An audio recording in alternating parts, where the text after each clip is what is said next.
स्वागत है बच्चों आपका एनके क्लासेस में।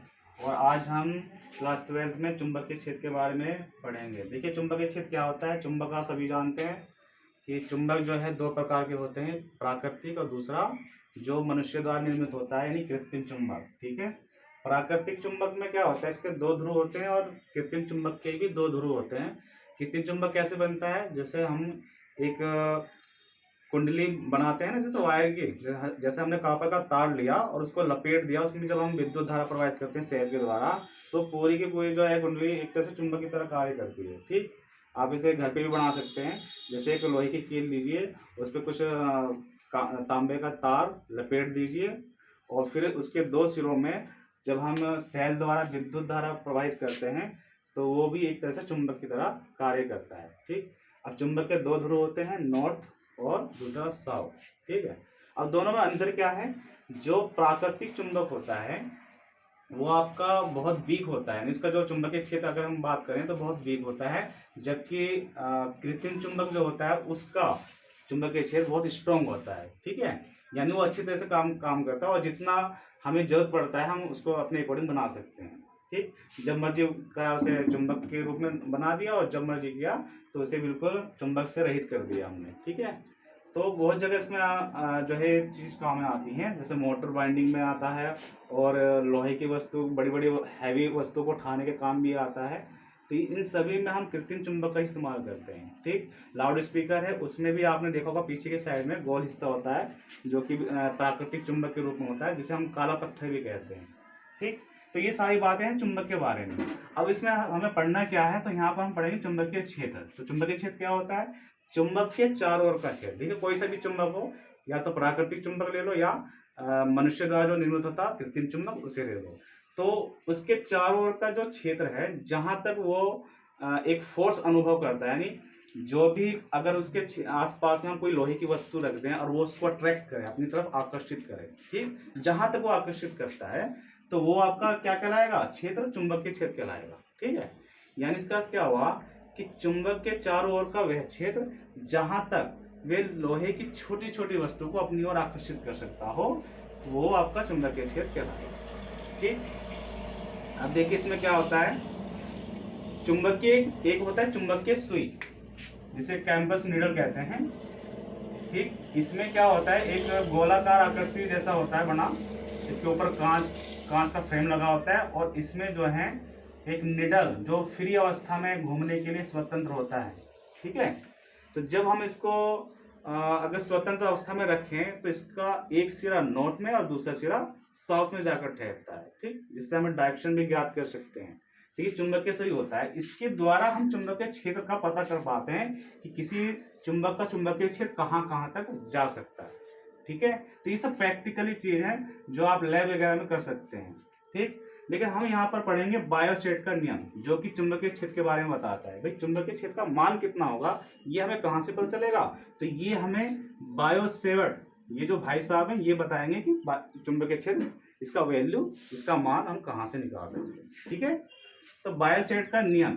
ठीक, वास्तव में क्या है कि जो बायोसेट थे, वैज्ञानिक थे जिन्होंने कुछ प्रैक्टिकली करके और अपना एक नियम बनाया। जैसे मान लीजिए एक चालक तार है, ये क्या है, ये आपका एक चालक तार जा रहा है, अनंत लंबाई का कोई चालक तार मान लीजिए।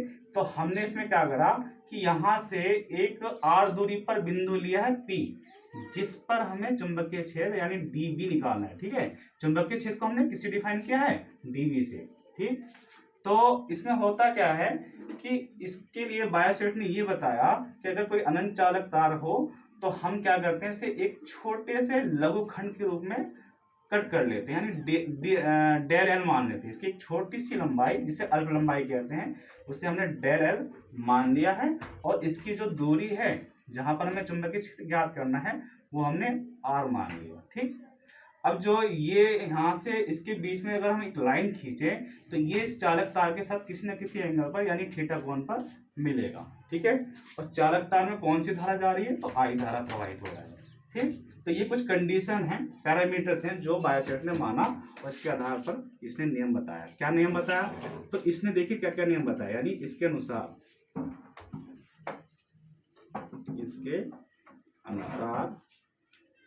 जब आप डेल बी यानी डी बी का मान निकालोगे, ठीक है, तो पहला नियम ये है कि डी बी वेक्टर है, ये सदिश राशि है, ये किसके प्रोपोर्शनल होगा, इस चालक तार में बहने वाली धारा यानी आई, तो ये आई के प्रोपोर्शनल हो गया।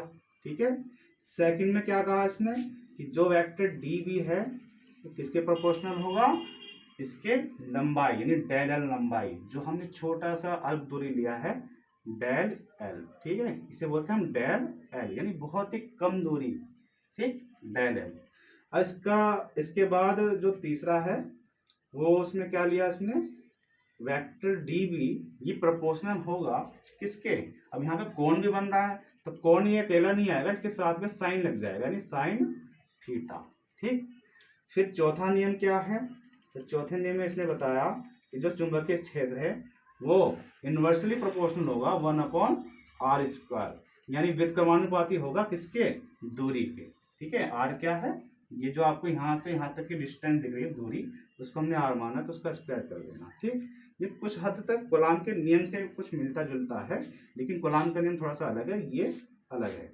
अब इसमें क्या करना है कि हम इन सभी नियमों को एक साथ मिला देते हैं, तो हम लिखते हैं अतः डी पी प्रोपोर्शनल किसके हो जाएगा, सबको एक साथ लिखे तो आई, फिर डेल एल, फिर साइन थीटा अपॉन r²। ठीक है, अब हमें देखो इसे तराजू की तरह समझ लो कि एक पलड़े में आपका डी बी रखा है और एक पलड़े में I del l sine theta upon r² रखा हुआ है। अब ये बराबर नहीं है, तो बराबर करने के लिए हमें इसमें कुछ ना कुछ एडिशनल ऐड करना पड़ेगा, तो वो हम एक कांस्टेंट के रूप में ऐड कर देते हैं। ठीक, अब बराबर लगा दिया हमने तो कांस्टेंट लग जाएगा क्या, μ0/4π। ठीक है, इसकी वैल्यू मैं अभी बताऊंगा क्या होता है। तो μ0/4π क्या है, कांस्टेंट है। इसके बाद फिर क्या था, I del l sine theta upon r²। तो ये जो है आपका चुंबकीय क्षेत्र का आप मान निकाल सकते हैं इस फॉर्मूले की सहायता से। ठीक है, अब इसमें वैल्यू बता देता हूं, चलिए यहाँ देखिए एक बार, जहां ये जो मान आया था क्या, μ0/4π, इसकी वैल्यू आपको केवल क्या रखनी है, 10⁻⁷। ठीक है, तो ये चुंबकीय क्षेत्र है, ये नियतांक है कांस्टेंट राशि जिसका मान कितना 10⁻⁷, और ये पूरा का पूरा जो फॉर्मूला है किसने दिया था, बायो सेवर्ट ने, जिससे आप चुंबकीय क्षेत्र का मान निकाल सकते हैं। ठीक है, इसका मात्रक क्या होगा चुंबकीय क्षेत्र का, तो इसका मात्रक भी लिख लीजिए।